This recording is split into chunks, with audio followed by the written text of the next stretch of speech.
الله نحمده ونستعينه ونستغفره ونعوذ بالله من شرور أنفسنا ومن سيئات أعمالنا من يهده الله فلا مضل له ومن يضلل فلا هادي له وأشهد أن لا إله إلا الله وحده لا شريك له وأشهد أن محمدًا عبده ورسوله يا أيها الذين آمنوا اتقوا الله حق تقاته ولا تموتن إلا وأنتم مسلمون يا أيها الناس اتقوا ربكم الذي خلقكم من نفس واحدة وخلق منها زوجها وبث منهما رجالا كثيرا ونساء واتقوا الله الذي تساءلون به والأرحام إن الله كان عليكم رقيبا يا أيها الذين آمنوا اتقوا الله وقولوا قولا سديدا يصلح لكم أعمالكم ويغفر لكم ذنوبكم ومن يطع الله ورسوله فقد فاز فوزا عظيما أما بعد فإن أصدق الحديث كتاب الله وخير الهدي هدي محمد صلى الله عليه وسلم وشر الأمور محدثاتها وكل محدثة بدعة وكل بدعة ضلالة وكل ضلالة في النار أعاذنا الله من البدع ومن النار. أيها المؤمنون عباد الله ويا حراس العقيدة، أما بعد الثناء على الله والصلاة والسلام على خير الأنام محمد صلى الله عليه وسلم، أوصيكم وأوصي نفسي بتقوى الله عز وجل فقد فاز المتقون. Ndugu imani, baada ya kumhimidi Allah azza wa jal na kumtakia sala na salamu wa mtume Muhammad sallallahu alayhi wasallam, awali ya yote ni kuhusieni pasina ya kuisahau nafsi yangu juu ya kumcha Allah azza wa jal, kwani kwa hakika wamefaulu wamchao Allah subhanahu wa ta'ala.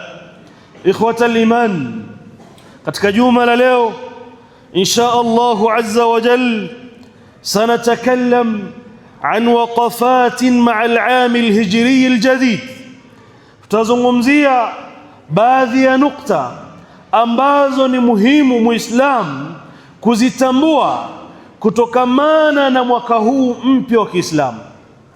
Ikhwata al-iman, kwa masiku machache tumetoka kumaliza mwaka al-hijri, mwaka ambao ni mwaka wa 1447, na leo tuko ndani ya mwezi Muharram tarehe 11 mwaka wa 1448. Ikhwata al-iman, kwanza malengo makubwa pia tukumbushane kwa Waislamu tuwe tofuatilia hizi tarehe na tuziwe tunaziwekea maanani, kwa sababu ni tarehe ambazo zina umuhimu mkubwa katika maisha ya Muislamu, hasa kule kutokanako na kuandikwa tarehe hizi kwa kule kutokamana na tukio la kuhama Mtume sallallahu alayhi wasallam kutoka Makka kwenda Madina. Ikhwata al-iman, sote tafahamu kwanza kabisa kwamba tarehe kabla ya Uislamu, hata mwanzo wa Uislamu, walikuwa hawaandiki kwa tarehe wala mwaka, bali walikuwa wanaandika kwa matukio, na sote tuna ushahidi katika hayo. Tulikuwa tunasikia amul fil, amul huzn, mwaka wa huzuni, lakini hatusikii ni mwaka gani huu wa huzuni, hatuambiwi ni mwaka gani, bali walikuwa wanataja miaka na kwa matukio ambayo yanatokea ndani yake. Lakini vile vile mpaka ikafika katika khilafa ya Umar radhiyallahu anhu, akamwandikia barua sahabi mmoja ambaye ni Abu Musa al-Ash'ari. Abu Musa al-Ash'ari akamwandikia Umar radhiyallahu anhu, akamwambia innahu ya'tina minka kutubun wa rasailun laysa laha tarikhun. Ya amira almu'minin, inatufikia kutoka kwako barua, baadhi ya vitabu, maagizo, lakini hakuna tarehe, kwamba maagizo haya yametolewa tarehe fulani. Sasa tunapata utatizo kwamba tarehe hii imetoka lini na imetufikia lini sisi magavana ambao umetuweka katika miji. Ndipo Umar radhiyallahu anhu akakusanya masahaba. Hawa masahaba walikuwa na tabia ya shura, na Waislamu ndivyo yatakiwa tuishi. Umar pamoja na kuwa ni kiongozi hakuamua mwenyewe, bali aliwaita masahaba wakubwa, akawaeleza tukio. Kisha mmoja wao wakawa baadhi wanasema tuandike tarehe kama wanavyoandika Wafursi.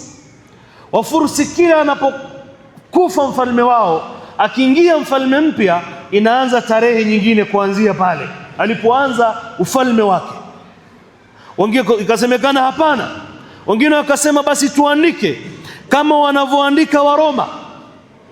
Rum, ambayo tukisikia Roma ni nchi leo ya Uturuki, ndio ilikuwa Roma. Wao walikuwa wanaandika tarehe zao kwa mfumo wao, basi tuandike kuanzia hapo. Masahaba wakakataa. Wengine wakasema tuandike basi tangu kuzaliwa kwa Mtume sallallahu alayhi wasallam. Pia likaleta gagaziko kwamba kazaliwa lini, nani anajua bidhabt tarehe fulani siku fulani? Hakuna, likashindikana. Basi tuandike tarehe tangu kutumulizwa Mtume sallallahu alayhi wasallam, pale alipopewa utume, akapewa amri ya kufikisha dini kwa watu, tuanzie kuandika tarehe pale. Bado likaleta shida. Basi mwisho Umar radhiyallahu anhu akasema tuandike tarehe kuanzia kuhama kwa Mtume sallallahu alayhi wasallam, sababu sote tunakumbuka hilo tukio. Wote tuandike kuanzia ile siku ameingia Madina, ni tarehe ngapi, ilikuwa ni siku gani, sababu sote tutakumbuka, tuanzie tarehe hapo. Ndipo ikaanza tarehe kuanzia pale na ikaendelea mpaka leo, ndio mwaka tulionao wa 1448. Ikhwata al-iman, kuna ahamia kubwa za Muislamu kutambua tarehe ya Uislamu na kuitumia hii tarehe ya Uislamu hata katika mambo yake. Lakini leo tukiulizana sisi, wewe umezaliwa mwaka gani, hata ujui umezaliwa mwezi gani, ima ni Shaaban ama Ramadhan ama Shawwal, hatujui. Tunajua ilikuwa labda Januari, ilikuwa Disemba, ndio tunakumbuka haya, wala hatukumbuki kwamba tumezaliwa mwezi gani. Ukapiga hesabu, na inawezekana kupiga hesabu ukapata na ukaandike katika kitabu chako cha kumbukumbu ulizaliwa mwezi fulani. Ikhwata al-iman, hii miezi kwanza inayetupa umuhimu wa kutumia hii tarehe hijri hata katika mambo yetu. Ofisini kwako tumia, hata barua zako unazoandika, kumbukumbu zako, diary yako, andika ni tarehe fulani ili jambo limetokea, tarehe fulani mwezi wa Muharram mwaka kadha inayowafikiana na tarehe fulani mwezi Juni mwaka kadha, iambatana. Kama basi tunatumia mwaka huo au mwaka hii ya miladi, tusisahau pia kutumia hijiria katika mambo yetu, katika vitabu vyetu, katika mambo yetu ya muhimu tuiandike. Kwa nini? Kwa sababu ya kwanza ni tarehe ama ni miezi ambayo ameitaja Allah subhanahu wa ta'ala katika Qur'an. Inna iddata ash-shuhuri 'inda Allahi 12 shahra fi kitabillah yawma khalaqa as-samawati wal ard minha arba'atul hurum. Mbele ya Allah subhanahu wa ta'ala miezi yatambulika miezi 12, na hiyo miezi 12 aliandika Allah tabarak wa taala tangu ameumba mbingu na ardhi, tangu ameumba mbingu na ardhi. Na masahaba, angalieni kitu walitufanyia wakati wa Mtume sallallahu alayhi wasallam. Ilikuwa haijulikani mwezi wa kwanza ni upi, wa pili ni upi. Wenyewe walikuwa wanaenda, huu ni Muharram, ukiisha huu ni Safar, ukadha. Walikuwa hawaendi kwamba Muharram ndio mwezi wa kwanza. Lakini masahaba ndio walikaa wakasema, tuanze kuandika tarehe, tuanze kuweka mwezi upi ndio wa kwanza. Rai ya kwanza akasema tuweke Ramadhan kwa sababu ndio mwezi ulioshuka Qur'an. Wengine akasema hapana. Basi wengine wakasema tuweke basi mwezi ambao Rabiul Awwal, sababu ndio mwezi aliohama pia Mtume sallallahu alayhi wasallam. Wakakataa, wengine wakakataa. Ikasemekana tuweke mwezi ambao Uthman radhiyallahu anhu na Ali na Umar wakachagua, wakasema tuanze na mwezi wa Muharram. Kwa nini? Kwa sababu Waislamu mwezi wa Dhulhijja wametoka kutekeleza ibada ambayo ni nguzo ya mwisho ya Uislamu, nguzo ya 5 ya mwisho ya Uislamu. Kwa pale panapoishia nguzo ya 5, basi tuanzie mwezi unaofuata ndio uwe mwezi wa kwanza. Ndipo wakakubaliana Muharram ndio uwe mwezi wa kwanza. Kwa pia haya waliyapanga masahaba radhiyallahu anhu. Kwa Muislamu pia apendekeza uwe unatembea na miezi hii na tarehe hizi kuweza kupanga mambo yako. Sababu ya kwanza tumeona ndiyo miezi ambayo iko katika Qur'an, iko katika kitabu cha Allah subhanahu wa ta'ala, katika Lauhul Mahfudh. Pia nasi tutumie miezi hii kama alivyotuelekeza Allah tabarak wa ta'ala katika Qur'an. Lakini vile vile sababu ya pili, qad ja'alaha Allah ta'ala miqatan lil'alam. Allah tabarak wa ta'ala amejalia hii miezi ndio watu wanapoweza kupanga nyakati zao katika ulimwengu. Kwa hiyo tuweze kupanga mambo yetu kupitia hii miezi. Na katika Qur'ani surati al-Baqara Allah anazungumza, anamwambia Mtume sallallahu alaihi wasallam, yasalunaka 'anil ahilla. Watu wanakuuliza kutokamana na muandamo, mbona unaanza mdogo, unakuja unakuwa, mara unakuwa mzima, mara baadaye tena unapungua, unakuwa mdogo. Ambia achaneni na hayo, bali Allah anawaambia qul hiya mawaqitu linnasi walhajj. Ambia miezi hiyo imewekwa kwa sababu ya kutambua watu watambue nyakati zao na ibada zao, na watambue wakati wa kwenda haji. Kwa hiyo imewekwa kwa sababu ya nyakati zetu za ulimwengu. Lakini vile vile wakadhalika lianna laha alamatin mahsusa dhahira likulli ahadin, kwa sababu pia sababu nyingine, hii miezi ina alama ambayo ni dhahiri, tunaona kwa hisia zetu za macho, katika milango ya hisia ambayo ni macho. Tunaona pale unapoandama mwezi na unajua kabisa, mtu anaona na anajua kweli ni tarehe moja, ni muandamo moja. Tofauti na miezi mingine, unakwenda inafika mwaka mwingine mwezi una siku 28, nafika wakati mwingine mwezi una 29, eti kwamba ilikuwa ni jina la kiongozi ambaye ni mwanamke, kwa hiyo alikuwa mwezi wake ni mfupi, ni mdogo. Sasa shahada, lakini katika Uislamu tumeambiwa mwezi ni 20, ni 30 ama 29. Khalas, 30 ama 29, wala hakuna 31. Kwa hiyo Waislamu turudi kutumia hizi tarehe, na hizi tarehe wanaeleza maulama zilikuwa zinatumika miji yote ya Kiislamu, mpaka nchi yetu hii ilikuwa inatumika hizi tarehe. Hata lugha iliyokuwa inatumika katika nchi hii ni lugha ya Kiarabu, inaandikwa mama, inaandikwa mim na mim ni mama, hakadha. Lakini baadaye ukoloni ulivyoingia, ndio watu wakalazimishwa kuandika tarehe zao kupitia miezi hii ya Januari mpaka Disemba. Lakini mwanzo Waislamu walikuwa wanaandika tarehe zao kupitia hii hijiria, na mambo yao yote yalikuwa yakiandikwa hivi. Akaja akabadilishwa na wakoloni kwa kulazimisha kuondoa hizi tarehe. Kwa tuziregeshe Waislamu, regesha, andika huu mwaka huu ambao unatumika katika nchi yetu na katika desturi za nchi, andika. Lakini pia usisahau kuandika hii tarehe yako ambayo tumeelekezwa na sheria. Lakini ikhwatal iman, baadhi ya ibada Allah tabarak wa taala amefungamanisha na miezi hii. Angalia, Ramadhan fungamanishwa na mwezi, haji imefungamanishwa na mwezi, zaka, ibada ya zaka, ili ihesabike zaka yako imefika kiwango, ikazungukwa na mwaka unaoangaliwa ni huu wa hijiria, sio mwaka wa miladi. Unahesabu kwa tarehe za hijiria. Mali yangu imefika kiwango cha zaka leo, naanza kuhesabu leo tarehe 11 Muharram mpaka tarehe 11 Muharram mwaka ujao. Ndio kama kiwango kiko pale pale na imeongezeka zaidi, ndipo wanatoa zaka.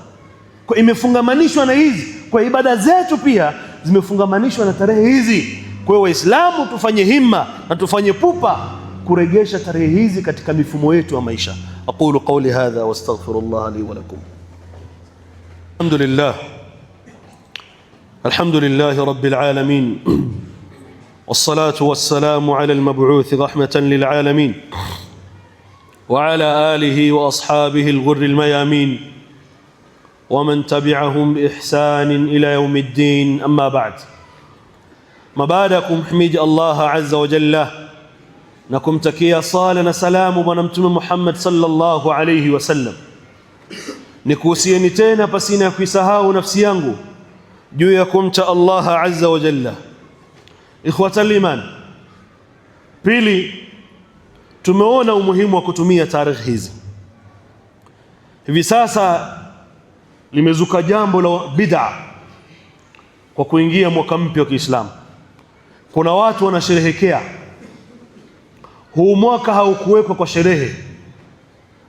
Ama mwaka ukiingia mpya hatujawekewa na sheria kusherehekea. Huu ni uzushi ambao watu wanaleta. Tumewekewa kama alivyosema Rasulullah sallallahu alayhi wasallam, katika dini hii tuna siku mbili za sherehe za kusherehekea, Eidul Fitr wa Eidul Adha. Haya mengine yanayozushwa na watu si katika dini ya Uislamu.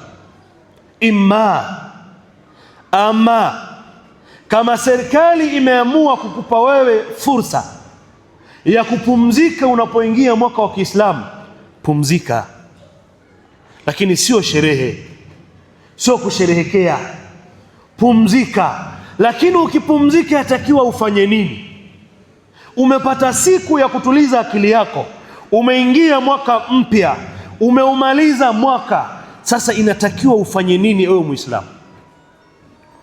Muislamu anatakiwa afanye mambo mawili, sio sherehe. Mambo mawili: muhasabatun lima madha wa musharatatun lima huwa atin. Mambo mawili tu.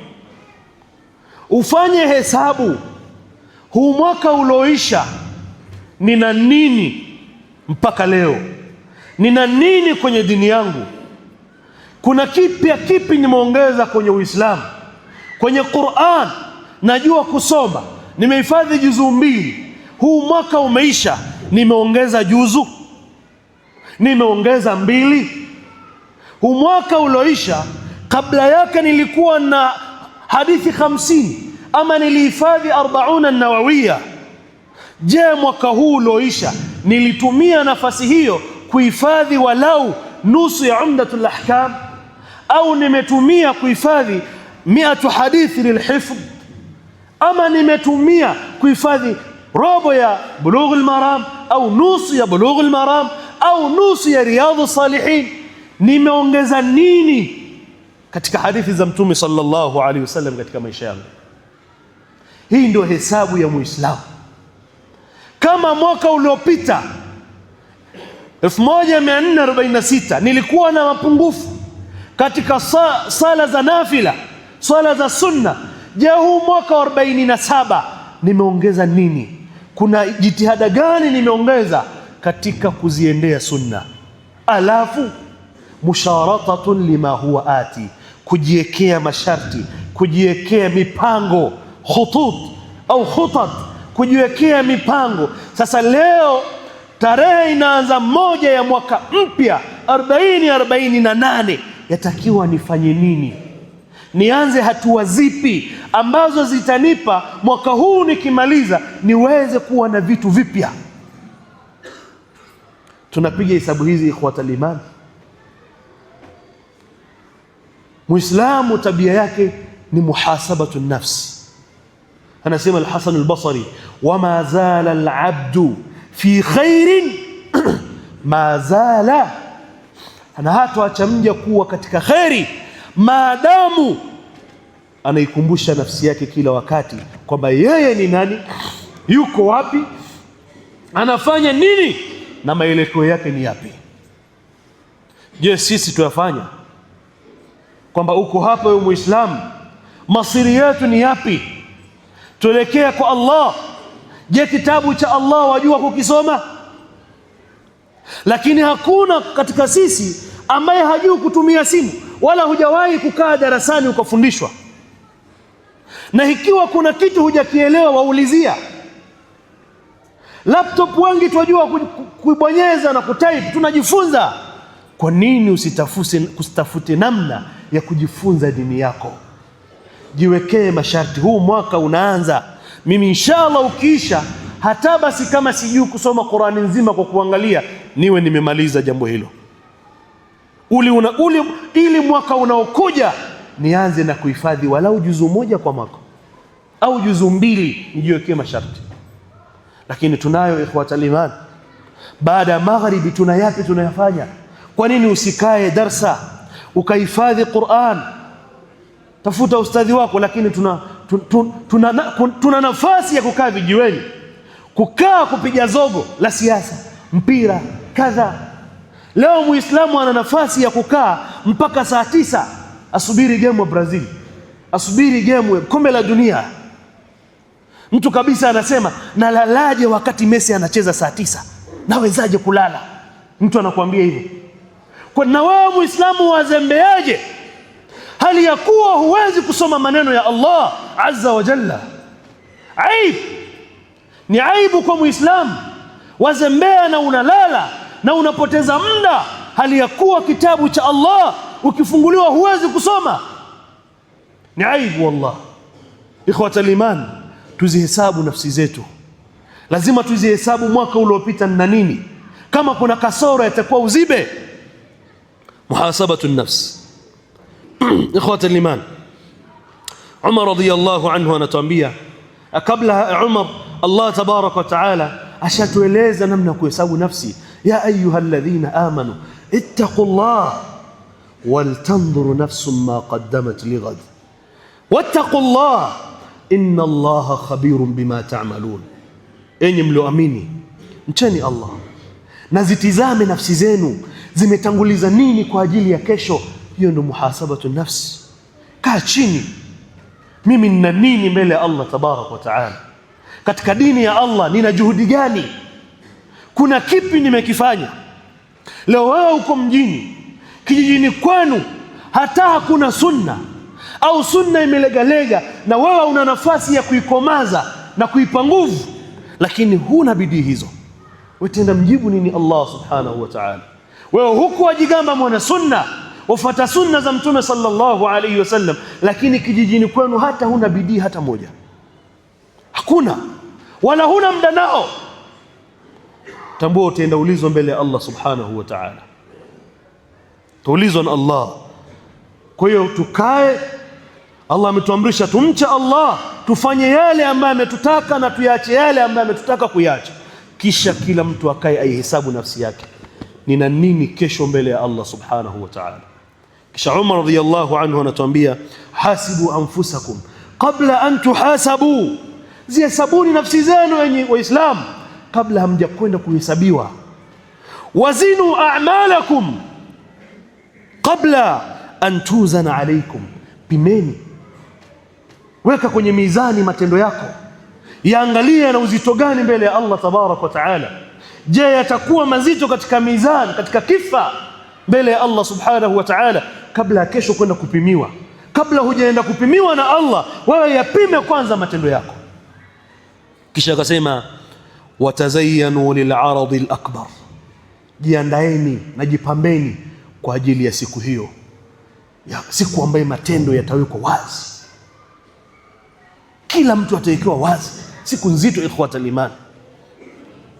Yawmaidhin tu'raduna la takhfa minkum khafiya, siku hiyo mtawekwa wazi. Sio nyinyi, matendo yenu yatawekwa wazi, majalada yetu yatawekwa wazi. Hakuna chochote kitakachojificha mbele ya Allah subhanahu wa ta'ala. Ikhwatal iman, Atuambia Ibn Qayyim rahimahullah, wajma'u dhalika an yuhasiba nafsahu awwala. Kwa ujumla haya yote ni kila mmoja yehesabu nafsi yake kwanza. Katika nini? Anil faraid, katika mambo ya faradhi. Fa in tadhakkara fiha naqsa, akikumbuka kwamba kuna mapungufu katika faradhi zake, tadarakahu, atafanya haraka kukadha mapungufu hayo, imma biqada'in au islahin, ima kwa kulipa. Umekumbuka kuna swala hujawahi kuiswali, utakuwa urudi uiswali. Hata kama imepita miaka 10, kumbe kuna siku sikuswali swala fulani, urudi uswali hiyo swala moja uliyoiacha, urudi uswali swala hiyo. Au kurekebisha makosa ambayo yapo. Kama unaswali huku unawaza biashara, unaswali huku unawaza kadha, jaribu kurekebisha haya ili uswali kwa ajili ya Allah subhanahu wa ta'ala. Lakini akasema thumma yuhasibu anil manahi, kisha atahesabu nafsi yake kutokamana na makatazo ambayo yamekatazwa na Allah tabarak wa ta'ala. Fa idha arafa annahu irtakaba minha shay'a, akitambua kwamba kuna kosa lolote amelifanya, kuna makatazo yote aliyaendea, tadarakahu bitawbati wal istighfari wal hasanati al mahiya, afanye haraka kwa kufanya tauba na kutaka msamaha kwa Allah na kufanya mema ambayo yatakwenda kufuta yale maovu aliyofanya. Wa atbi'i sayyi'ata al hasanata tamhuha. Ikhwata al-iman, wallahi kuna mengi ya kunena, lakini Uislamu akumbuke mwaka mzima umepita. Hesabu nafsi yako na huu mwaka unaokwenda. Je, una swala ambazo, hesabu nafsi yako katika swala 1800 ndani ya mwaka, swala 1800 mimi nimeziswali zote inavyotakikana katika jamaa? Ni zipi nimezipoteza, sijaswali sawa sawa, ili mwaka huu kazie?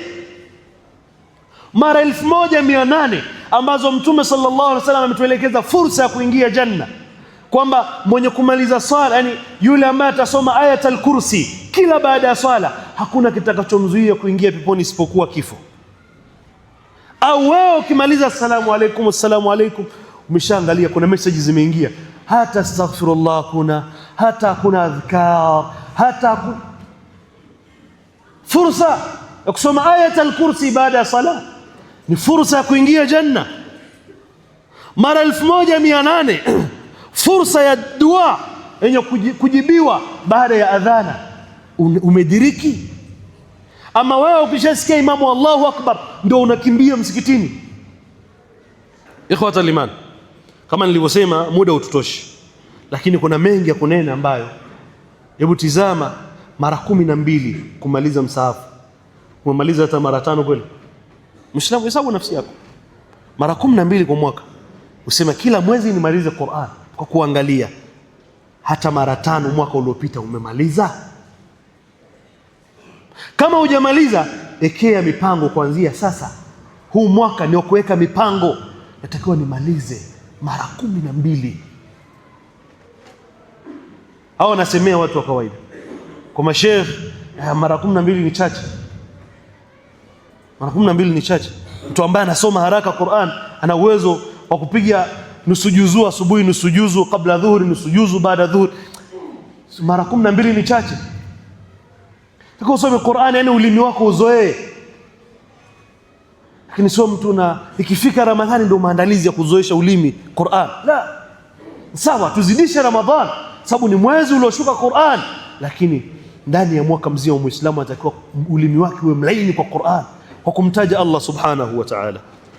Ikhwata al-iman, huu mwaka kama tulivyosema tutumie kuandika tarehe zetu kwa hii miaka ya hijiria na tarehe hizi za kihijiria. Andika tarehe 26 Juni 2026, alafu andika inayowafikiana tarehe 11 Muharram mwaka 1448. Usiache hiyo tarehe, itakusaidia kila wakati katika mambo yako. Lakini vile vile kikubwa tuhesabu nafsi zetu, mwaka uliopita nina yapi nimeyafanya katika dini yangu, katika elimu yangu ya dini nimeongeza nini? Elimu haiishi, ilmu haiishi. Usidhani umeshasoma juzu amma umeweza ndio khalas wewe tena sheria haikutaki usome. Usidhani umehifadhi 40 Nawawia kwamba wewe ni muumini maamuma inantosha. Bado yatakuwa usome, bado yatakuwa usome hadithi za Mtume sallallahu alaihi wasallam. Usione kwamba wewe ukisali faradhi imetosha. Kuna nawafil, sunna, ibada za sunna tukithirishe. Kwa hiyo tukae tuhesabu nafsi zetu za mwaka uliopita, alafu tufanyie nafsi zetu mipango, maandalizi ya kuweza kuchuma ndani ya mwaka huu wa 1448. Allahumma salli ala Muhammad wa ala ali Muhammad ma sallaita ala Ibrahim wa ala ali Ibrahim innaka Hamidul Majid. وبارك على محمد وعلى آل محمد كما باركت على إبراهيم وعلى آل إبراهيم في العالمين إنك حميد مجيد. وارض الله عن الخلفاء الراشدين منهم أبو بكر وعمر وعثمان وعلي وعن بقية أصحاب رسول الله صلى الله عليه وسلم. اللهم آتنا في الدنيا حسنة وفي الآخرة حسنة وقنا عذاب النار. اللهم أعز الإسلام والمسلمين وأذل الشرك والمشركين. اللهم اجعلنا من الذين يعبدونك حتى يأتينا اليقين. اللهم اجعلنا من الذين يعبدونك حتى يأتينا اليقين. واجعلنا يا حي يا قيوم من الذين يحاسبون أنفسهم قبل أن يحاسبوا. وصلى الله على محمد وعلى آله وصحبه وسلم. وأقم الصلاة.